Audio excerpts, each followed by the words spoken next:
All right, ladies and gentlemen, it is showtime. We are doing wheels again, as you can see. This time we're doing triple bronze, which is a prismatic color. We're going to do them the same way we did in the last video. We're going to kind of go a little quicker in this video, make it a little shorter. We're going to start on the bottom. These wheels are preheated in a 390-degree oven. And now we're going to go to the bottom and we're just going to dust them up. I got the gun down pretty far, but I don't want it down so far that I can't get it done. But I got it down pretty good, honestly. And we're just going to go through here and put a real quick coat on them. Then we're going to let them cool, and we are going to dust them back up.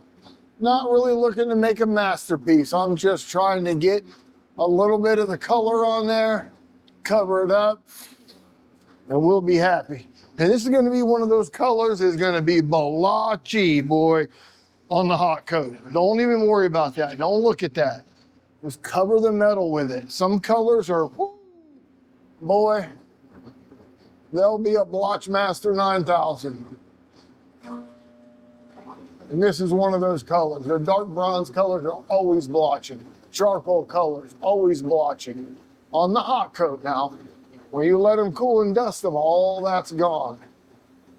You gotta have good gun etiquette and all of that type of stuff, but it's doable on the second. But first one hot, forget it. The metallics are gonna lay every which way. Forget it. It just ain't happening. I mean, you can try to finesse it a little bit and use good gun etiquette when it's hot and make it okay.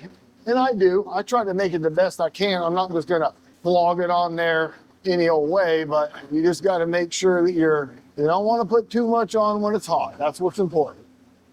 You're just trying to fill up the pores of the metal while it's hot. Which is a goofy thing to say, but that's how it is. Clean out our boogers. Dang, I hate doing that. I'm gonna get one click less powder. I feel like it's a little hot for doing lug holes. That's why boy, when you're spraying hot, you better put it out there, point it out in the Never land and pull the trigger. Don't try to pull the trigger when it's on the, it'll just dump a load right on your thing, and that's what you got, because it's hot, it'll melt right on there. That's why a lot of people, they just don't teach this method, because it is fraught with peril. You could screw this up. It can happen and does happen. Another thing you don't want to do while you're doing this stuff hot is step on the hose. That's also not a great idea. I try not to do that if I can. Turning the powder down a little bit on this hot coat helped a little bit. I had just one click too much, and it was just, I was able to control it, but it wasn't comfortable for me. And that's just where experience comes in. You know, you've been doing this long enough, you'll know if you're like, this just feels like it's going to be a little bit too much, you know, and you make an adjustment, and now it doesn't feel like it's too much. It feels perfect. I'm happy with what I got here. And just one little click on the powder flow is all it took. A lot of people are resistant to make a change, and I'm a little different. I need to make it work. I usually try to get the flow before I ever bring the part in here, because I usually can just shoot it in the air and say, yeah, that's gonna be about right. But you can't really tell till you see how it transfers onto the part. At the end of the day, that's what matters. Because that's what you're doing. You're transferring it onto the part. That's, the definition of a powder coater. Yeah, see, this would not be enough powder for a cold coat. There's just not enough coming out. But for a hot coat, that's all you need. You don't need no more than that.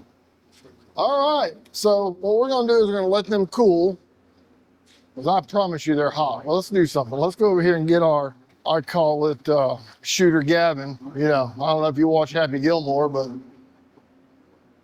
this is a Shooter Gavin. It shoots the temperature. That bad boy's 270 right now. I just shot them wheels at over 270. That just goes to show you. Now, we got to wait till that number's in 120s to reshoot them. That's what we're doing. So, we just got a bleh coat on there right now. It's all covered up. It's bronze. So, I mean, that's a good thing. It'd be bad if they were like red or something. That would be, I would have went wrong somewhere if they were red.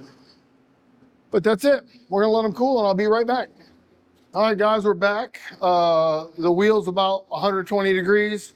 About the sweet spot where you want to reshoot it. And that's precisely what we're gonna do. So, let's get on down here and get down. And really all you're doing here is covering up the shiny. And with a metallic, you kind of want to have good gun etiquette, not get the gun too close so that you don't blotch the metallics up. They'll lay down real nice for you now though, because it's cold, you know, so as long as you can't get the gun within an inch or two of the surface. I mean, you're pushing it at 4 to 5 inches, you're pushing your luck, is all I'm saying. But do I push my luck? Of course I did. Why would I not? Well, we just tried to put the lightest coat on the first coat, and on the second coat, we're pretty much putting the same coat on. You know what I mean? We're just covering up the shiny. It doesn't take a lot of film thickness to do that. And then when you combine those two film thicknesses and let them flow together, you get that smooth, flat base look that you're looking for. You'll see what I mean here when we look at them after they come out. It'll have that, I don't know how to explain it. Now, it's got a lot of metallic in it. Is it going to be perfectly smooth? No, it's not. I already know this. But it's going to be a lot smoother than it otherwise would be if I didn't use this method. For some reason, I get that nice slick.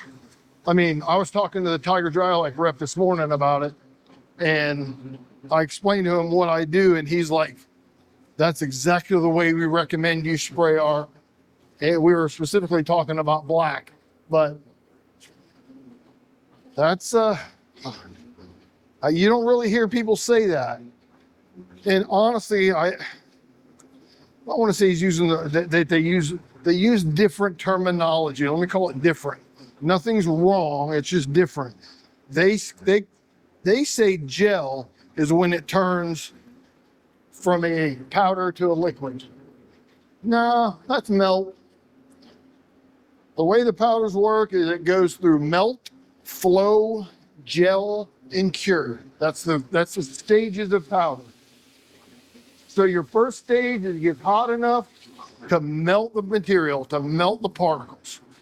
Then the particles melt, and then they get hot enough where they flow. They actually move around and get nice and smooth on your part. And that's what you want. Pretty simple idea, but a lot of people kind of miss it a little bit.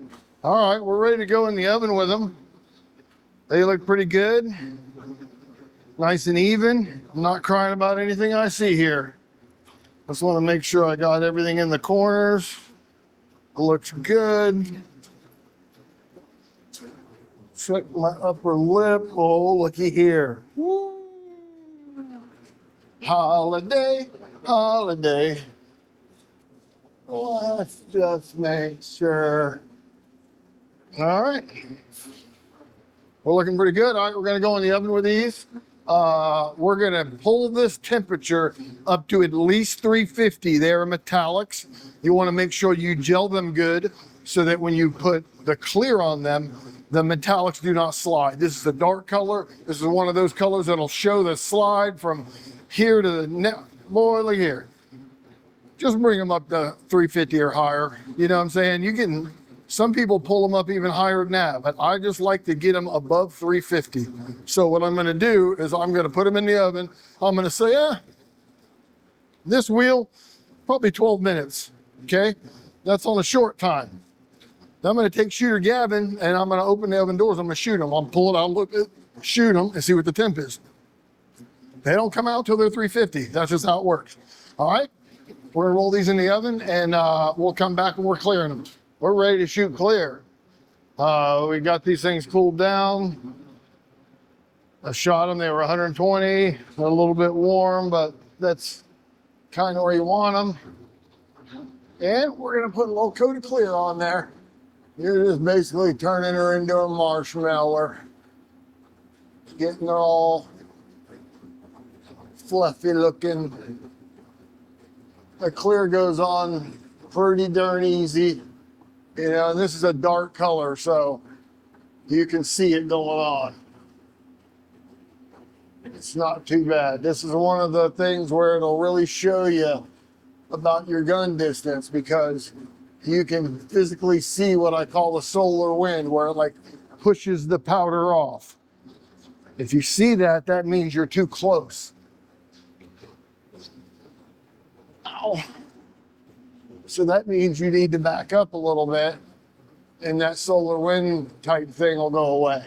It's just telling you for your particular setup for what you're doing, they don't like it that close.